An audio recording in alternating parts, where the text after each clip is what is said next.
The witness on deck on that day is Attorney Jeremy Lotok by the prosecution.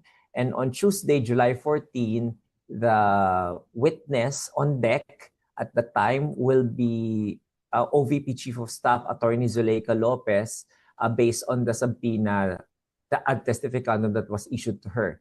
And then on Wednesday, July 15, the witness on deck is the presentation of Captain Belinda Bello, and there will be oral argument on the bank deposits and BIR document subpoenas, which 10 minutes will be given for both sides to argue their positions based on the memoranda that they filed, and 3 minutes for rebuttals. So that is what's going to happen next week. Okay, but last week, itong week na nagdaan, attorney, for 3 days, isang witness lang tayo eh. So do we take it na, since sinabi niyo po per day kung sino, on July 13 ay matatapos ang presentation at cross-examine ni Attorney Lotok? That depends on the panel of prosecutors and the defense as well.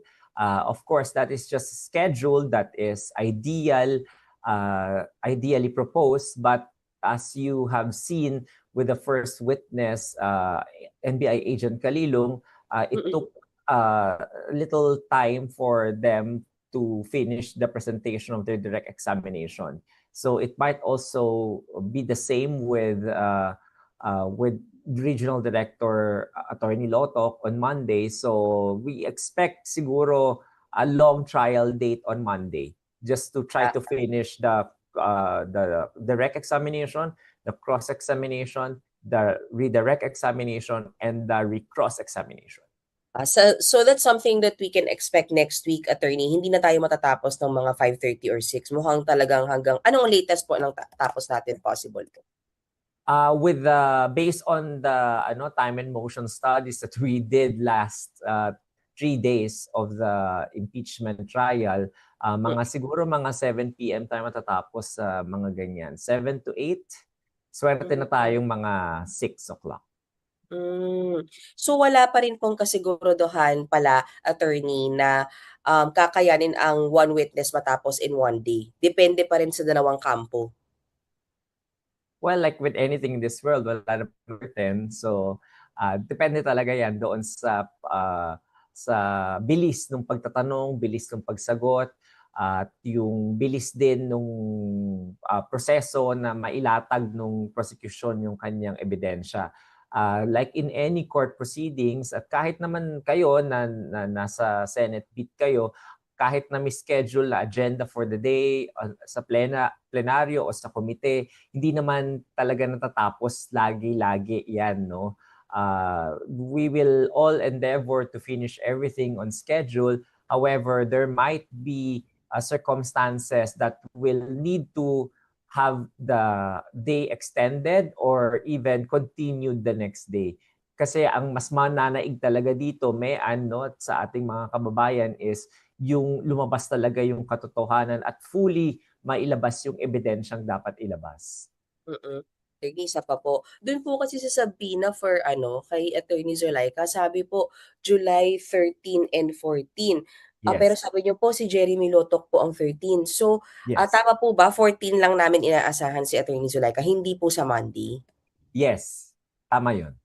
So no Attorney Zulaika on Monday? Of course, doon natin makikita kung si Attorney Zulaika will be heeding kung tatalima siya doon sa subpoena, pero pinapatawag siya base doon sa subpoena na inilabas ng 2 araw. So dapat kung na-receive niya na 'yon, nakita niya na 'yon, baka punta na siya ng Lunes. At kung hindi man siya makapunta ng Lunes, meron pa siyang Tuesday para makapunta at humarap sa impeachment court. Pero tama ba, attorney, kahit pumunta siya ng Monday, hindi siya possible? Tatalima siya doon sa subpoena. Pero pinapatawag siya base doon sa Sino subpoena to? na inilabas ng Tayo lang 2 po, araw. sir. So, Hello? Ayun. Attorney, tama ba? Kahit po ipatawag siya ng Monday, hindi po siya isasalang si Attorney tama Zulaika? ka dyan. Tama ka dyan. Dahil ang nakaschedule talaga ng Lunes ay si NBI Regional Director Loto. Okay. Attorney, isa na lang sa akin kay Attorney Zulaika Lopez. Pwede pong pa-explain sa amin mga hindi abogado. Paano po ba yun? Kasi definitely siya po ay kakampi or nasa kampo ng VP, pero pinatawag po siya ng PROSEC. Paano po siya makakatulong sa PROSEC kung alam natin na kay VP camp siya? I I don't think know. hindi ako yung pwedeng yung tanungin dyan. No? Dapat yung prosecution kasi sila yung nagpapatawag. Pero ang mabibigay ko lang sa inyo is yung alam ko kung saan ka patungo, no? Dahil naitanong na rin naman sa akin yan ng ilang beses. Kung ikukonsidera ba siyang hostile o hindi, Yes. no? Hindi kasi pwedeng gumalaw ang korte ng walang motion sa either party na ideklara ang isang testigo na hostile. At yung pagiging hostile witness, ito ay may formality sa batas. Ibig sabihin nito, merong pagkakaiba sa pagpepresenta ng isang ordinaryong witness at saka ng hostile witness. Ang hostile witness, papayagan ang tao o ang panig na nagprepresenta doon sa hostile witness na yun na makapagtanong ng leading questions, papayagan din na yung nagprepresenta na ma-impeach yung credibility nung tao at saka nung testimony nung testigong pinipresenta. So yan yung dalawang pribilehiyo na binibigay ng Rules of Court na nakalagay sa Rule 132 Section 12. Yan yung dalawang pribilehiyo na binibigay doon sa nagprepresenta kapag nadeklarang hostile yung kanyang testigo. Pero hanggat walang motion na ganon, hindi iko-considera na automatic na hostile yung testigo na yon kahit pa ito ay alam na o nakasaad doon o stipulated na nagtatrabaho siya sa Office of the Vice President. Last na po talaga. Kailan po mangyayari si motion para po madeklara siyang hostile? Sa umpisa po ba bago siya tanungin ng PROSEC? We do not want to preempt kung kailan gagawin yan ng prosecution or kung gagawin man ng prosecution kasi sila yung party nagrepresenta kay Attorney Zuleika Lopez. Pero kung babasihan mo yan sa rules natin, wala naman sinasabi kung kailan kailangan. Pero base sa experience naman sa korte, pwedeng bago siya umupo, ipadeklara na siya. Pwede naman pag nakaupo na rin siya, ipadeklara na siya. Okay. Sir, attorney, salamat. Ang next po sa akin si Ate Sandra po ng GMA. Salamat po. Maraming salamat, Mayan. Hello, attorney. Hi. May information na po ba kasi may speculation po online na baka nga po babalik po at dadalaw uli si Vice President. May information na po ba kayo tungkol dyan? Lalo na next week, yun nga po, medyo ang line na po, for example, inaantabayanan po yung pagharap ni Attorney Zuleika Lopez. Go ahead, sir.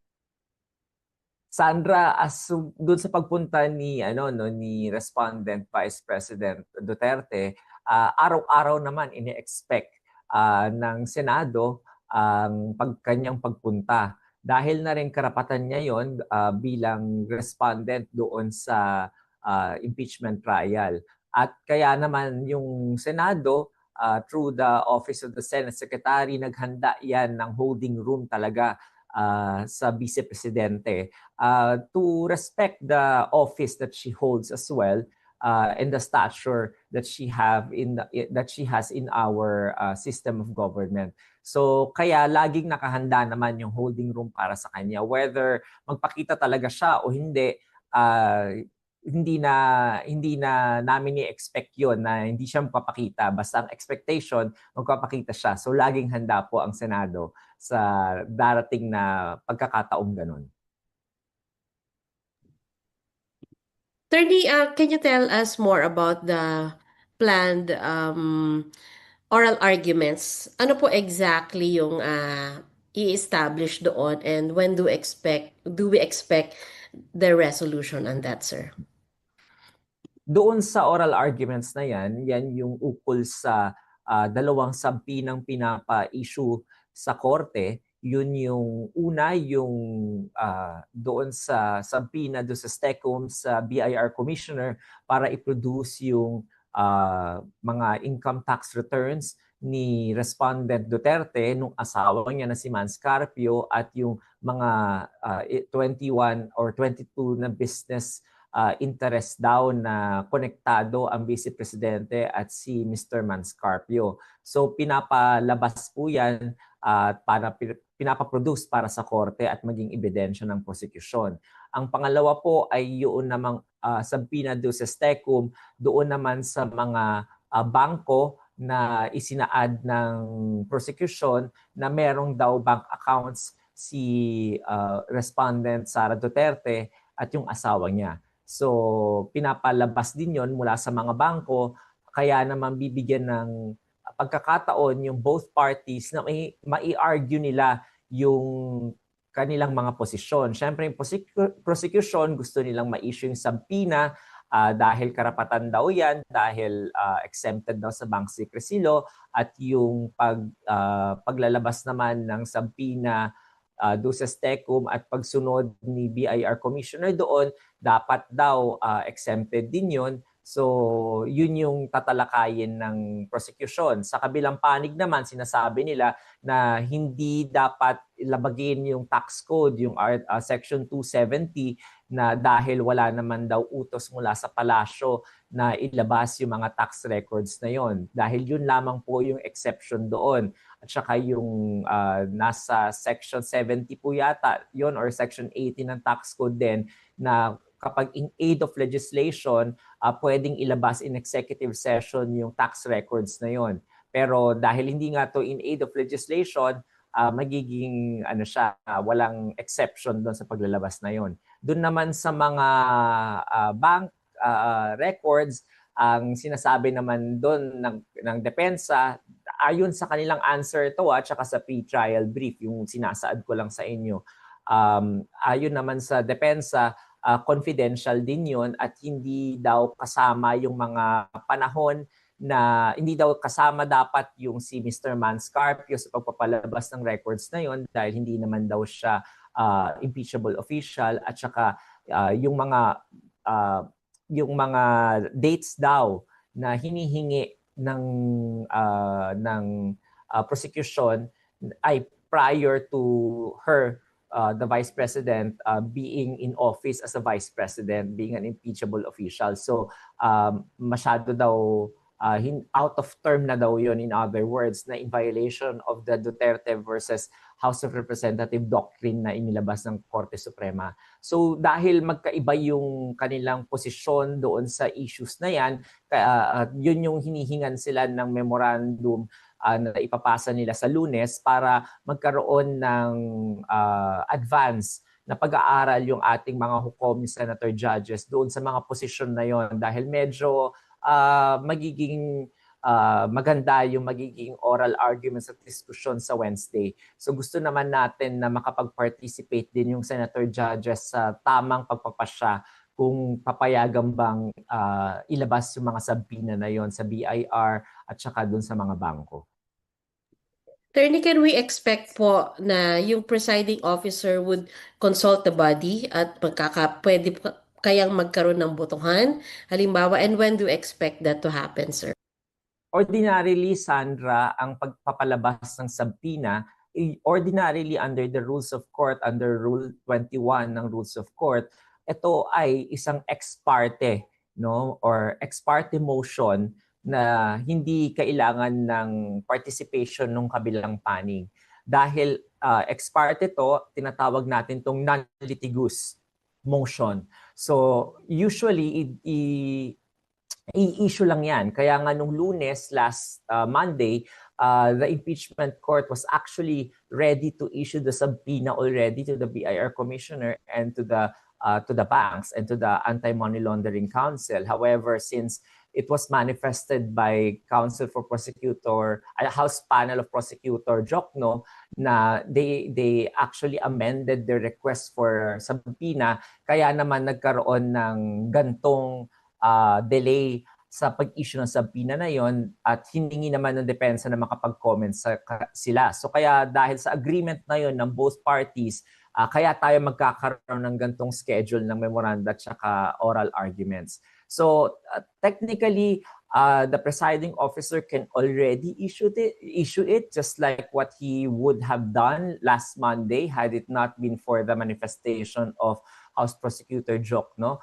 Pero dahil nandito na tayo sa punto na to at gusto ng depensa na mapakinggan sila, so I think the presiding officer can do two things. One is to just resolve it and then issue the subpoena after the oral arguments, or not issue the subpoena without asking the body anymore. The body can actually question or appeal that decision of the presiding officer, at kapag inapela yon, magbobotohan lang sila ng yeas and nays kung papayag silang i-overturn yon. Kapag matalo yung appeal na yon, then the decision of the presiding officer will stay.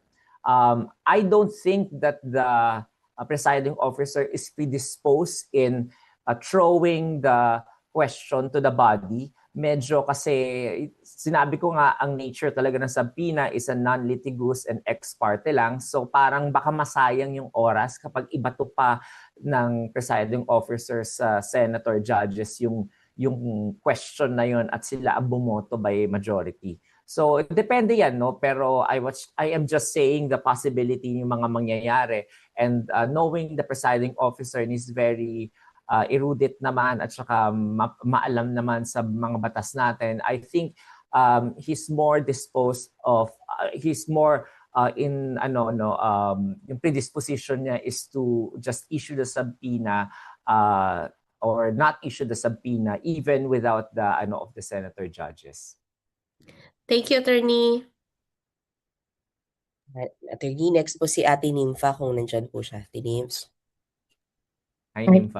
Hi, Attorney. Opo, Attorney, yun lang, merong Facebook post kasi si Senator Robin Padilla, diniscuss niya yung tungkol sa mga video, yung kung alin ang original, alin ang raw. Hindi ba yun sakop ng sub judice rule? Pag binasa niyo po yung Rule 18 ng ating Senate Impeachment Rules, hindi po pinapayagan yung senator judges at saka po yung ating mga House prosecutors at yung mga defense counsels at pati na rin po yung mga private counsels o counsel for prosecutors na magsalita ukol po sa merito ng kaso. So, yun po yung malinaw lang sa Senate Impeachment Rules. Hindi ko po sinasabing may paglabag si Senator Judge Robin. Hindi po ako senador para mag-make ng determination pong ganun. So, I think kung meron pong sentimentong ganon, it will be coming from one of the senator judges. At baka pag napunta po tayo sa puntong yun, doon natin siguro malalaman kung medyo bibigyan lang ng paalala ng presiding officer yung ating mga senator judges. I don't think i-contempt of court naman ng ating presiding officer yung mga ganon. Basta ang klaro po ay pati senator judges sakop ng sub judice rule. Tama ka dyan, Nympha.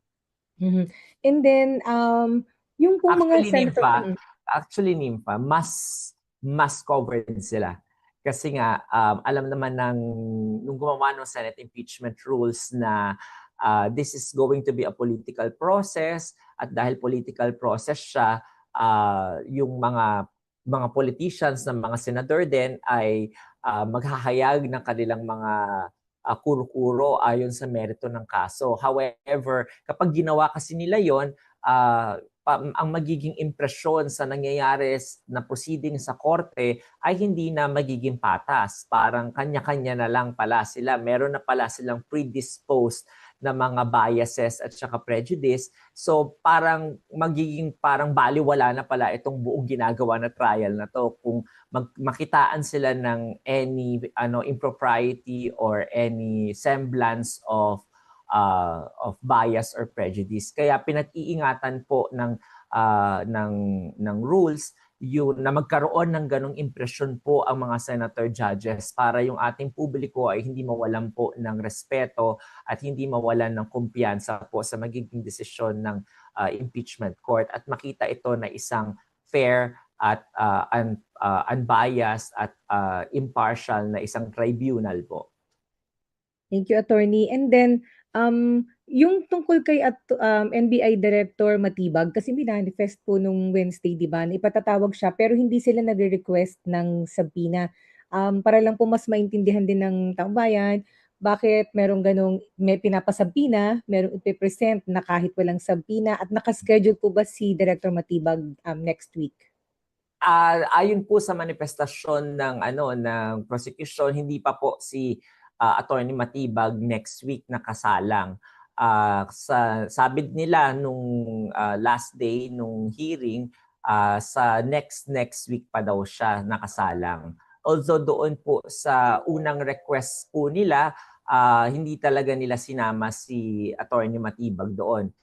Usually nagre-request ang isang panig ng subpoena, one dahil kailangan ito sa opisina nung testigo para siya ay ma-excuse at na makapag-absent doon sa opisina niya.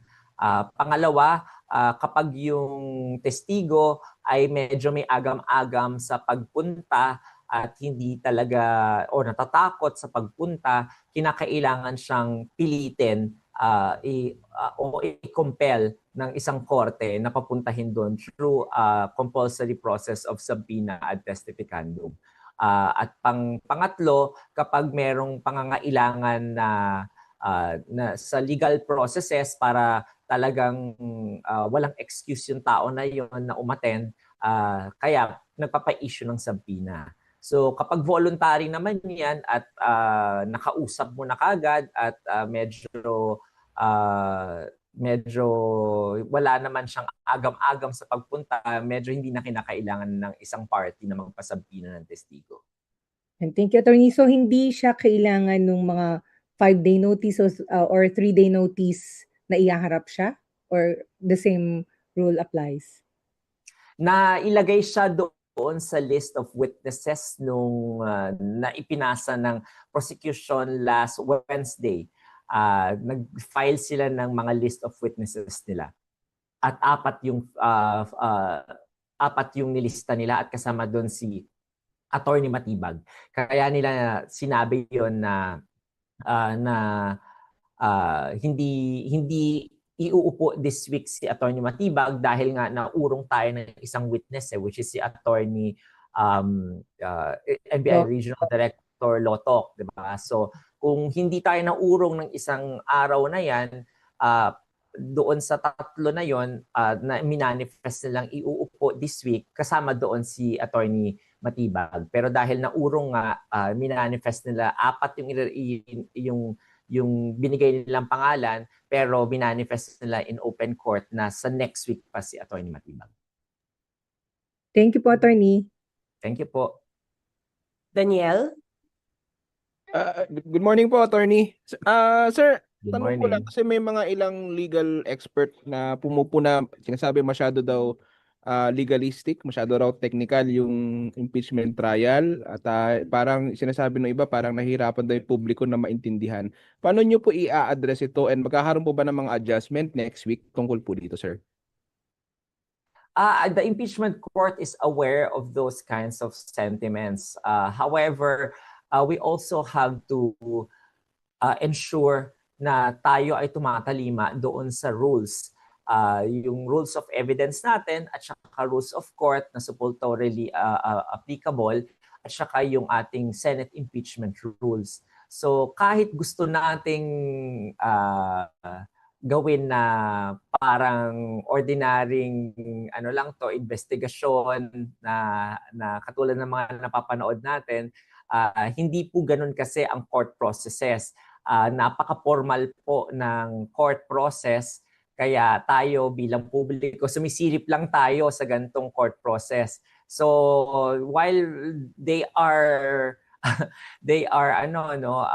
free to say those sentiments and opinions, however the court has to uphold the rights of all parties, and part of the ensuring na may due process at yung karapatan ng respondent then ay kinikilala natin yung pagsunod doon sa laws, rules at saka rules of evidence na nakalagay po na inisyu ng Korte Suprema. So medyo it's a hard balancing act, no, pero siguro ang magagawa lang talaga ng korte moving forward is to exert more effort into try to ask the parties to stipulate on matters na medyo wala namang ganong contention yung both parties. So, kunwari, as to the identity of the witness or credentials of the witness, baka pwedeng hindi na step by step na tanungin ng taong ng counsel na nagrepresenta, baka pwedeng sabihin na lang, can't you just stipulate that he is an NBI regional director?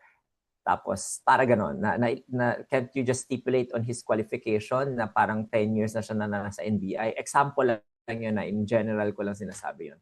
So I think that also can save some time para mas mapabilis yung proseso. Sir, linawin ko lang po yung kay Attorney Zulaika. Ang sabi, Tuesday pa po siya papasalangin. Pero bakit po pinatawag na ng Monday? Tsaka, in case lang naman ito, sir, kung sakaling hindi siya umattend doon sa subpoena, ano po mangyayari? Like any other compulsory process, no, the court, kapag merong hindi pagsunod sa kanya, pwedeng ma-show cause siya for contempt. Ang tinatawag na show cause dito, isang party na nagpapasunod o nag-issue na nagpapa-issue ng subpoena na yon at na-issue nga yung subpoena na yon can ask the court to ask the witness kung bakit hindi siya nakapunta at hindi siya tumalima doon sa subpoena ng in-issue sa kanya, para malalaman ng korte kung meron bang justifiable reason nang hindi niya pagpunta. Kunwari, nasa abroad siya or kunwari may sakit siya ng mga panahon na yon. So, bago siya issuehan ng any contempt, kailangan muna bigyan siya ng due process na makasagot siya kung bakit hindi niya nasunod yung utos ng korte na yon. So, isa yun sa mga recourse ng any party kapag merong hindi pagsunod sa order ng korte. Hindi lang sa subpoena yan, ha, pati kunwari inutusan kang mag-file ng memorandum, tapos hindi ka nag-file ng memorandum, then meron kang hindi pagsunod sa korte, so tatanungin ka rin na bakit hindi mo to sinunod, anong rason mo. So yun yung pwedeng mangyari kung sakaling hindi sumunod ang isang tao sa orders ng court. Sir, last na lang. Yung bang pagpunta niya sa Senate po kahapon, paiwatig na po ba yun na pupunta po siya sa Lunes? I cannot hazard a guess on her intention kung that is something that we can see kung pupunta siya o hindi. Of course, that's totally her prerogative. She is a free person to go anywhere she likes, and she is, I think, clothed with authority naman to represent the office of the Vice President as the Chief of Staff, to do her function as a Chief of Staff. And as to the timing and the mahirap pong hanapan ng meaning lahat ng mga bagay-bagay. But the law only presumes good faith on all parties, pati kasama na rin siya. So I think it's a fallacious thinking for everyone to conclude something out of an action of a person na hindi naman connected at all doon sa pagpunta o hindi pagpunta sa korte. Thank you, sir. Salamat. Next, Mr. Sagerimon. Good morning po, Attorney Mary Monreyes po, 1GS1PH. May clarification lang din po ako, may lang po to. Yung kay Attorney Zulaika Lopez, safe to say, kahit hindi siya magpakita ng Monday, kung magpakita naman po siya ng Tuesday, okay na po yon. Hindi naman na siya kailangang ipa-showcause pa. Tama ka po dyan. Pero baka lang may magtanong lang rin, no? Ina-anticipate lang rin natin lahat ng pwedeng mga mangyari. Baka may magtanong lang pag magpakita siya ng Tuesday, tatanungin siya, ba't di ka nagpakita ng Monday? So that's a fair ask. I mean, everyone can do that. So, pero kung nagpakita siya ng Monday, then baka sa Tuesday, sabihan din siya, magpakita ko ulit sa Tuesday. So, yung mga ganun yung mga scenario na ina-anticipate natin. Kasi that's just a reasonable cause and effect naman ng pagkakaroon ng ganong sabina at nasa 2 araw na Monday at saka Tuesday. Pero attorney, since Tuesday para siyang naka-line up na ipe-present, can we say na crucial kung bigla ang magpakita ng Monday tas Tuesday hindi siya magpapakita bigla, or pwede rin naman po yun sa part niya? Of course, she's free to do whatever she wants, no? I can only speak for the court. The court, of course, pag nagpakita siya ng Monday, tapos hindi siya magpakita ng Tuesday, then the court might have an impression na baka merong hindi pagsunod sa kanyang utos doon sa sabina. Kasi nakalagay sa sabina 2 araw. Okay po. Last question na lang po from me, attorney. Yung tungkol lang po doon sa attendance ng ibang mga senador na physically hindi pa nakakapunta sa session hall. Yung motion po kasi, for example, kay Senator Jinggoy, yung gusto sana nilang request, hindi po ito pinayagan due to lack of merit, though bahala na yung legal team nila dyan. Pero yung impeachment court po ba, na pag-usapan na ito, kung may way na ba to make compromise sa current situation?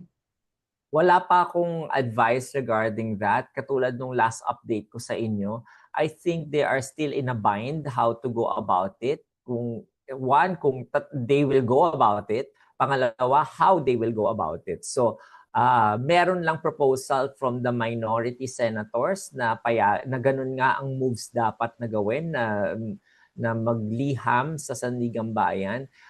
Pero hindi pa umuusad yung proposal na yon sa mga majority senators because yun nga, hindi pa nila sure kung tama ba yung gagawin nila ng ganon, na meron bang basihan sa batas at paano ba nila gagawin yun? Through a letter lang ba katulad nung pinopropose ng minorya o through some official act such as a resolution or the sentiment of the Senate as a whole? But it has to be done in an official proceeding such as a plenary session kung meron mang ipapasang ganon na formal.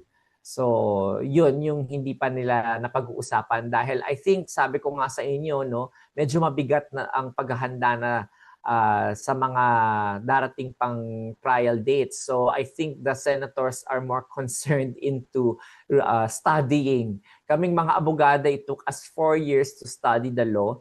At nag-bar pa kami ng magre-review kami ng halos 1 taon para sa bar. At yung ating mga senador na hindi po abogado, nagka-crash course po sila not only sa batas, rules of evidence, rules of procedure, pati na rin po dun sa facts of the case, pati na rin sa substantive law. So sana po maintindihan po ninyo na I think yung pag-participate ng ibang mga senator judge is, I think, for the meantime, the least of their concern.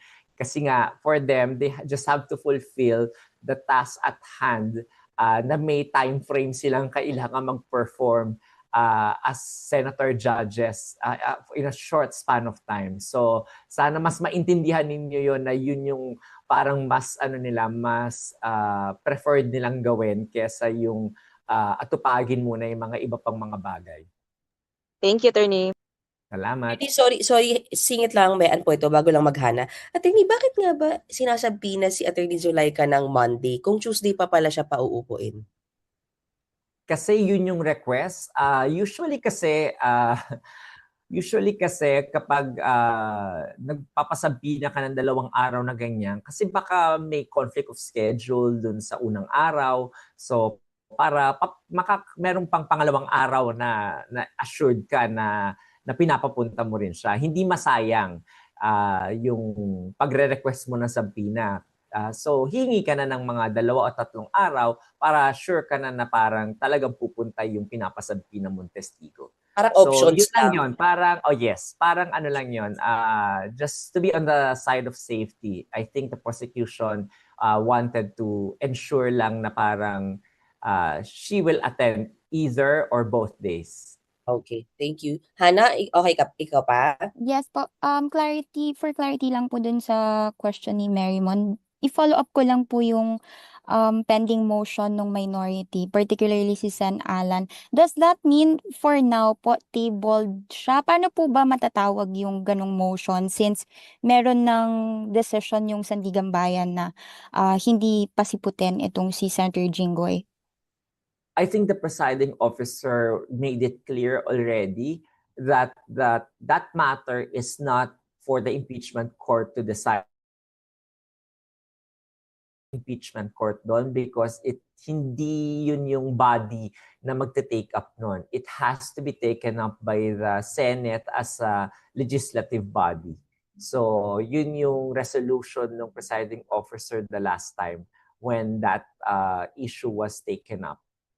Okay po. Thank you, Attorney. Thank you. Attorney, mukhang okay na kami. Maraming salamat po sa oras ninyo, Attorney. Marami na kayo nakuha. Opo, pasok na to sa panga, sir. Sige. Attorney, Thank you baka pala po. po. So wait lang. So, Attorney, yes po. sorry po. Sir Ninfa, sorry po. Pag pumunta si VP, saan siya pauupuin? Bilang respondent? Sa VIP gallery, audience gallery, o anong treatment? Being vice president pa rin naman kahit respondent po siya. I think doon po sa VIP gallery siya. Because, Kasi po VIP siya. okay. Okay. Thank you, Attorney, you were saying po? Sorry? Do you, is this going to be every Friday already? Or We would is like this to request that it per request should lang? be. Hindi. Baka nga po kung pwede sa inyo every Friday unless may ibang senator Para na- hindi kayo mapadala sa ibang beat. Hindi naman, sir. Pero at least may advancer kami, sir, for matters. Para hindi kayo mapadala sa ibang beat. Hindi.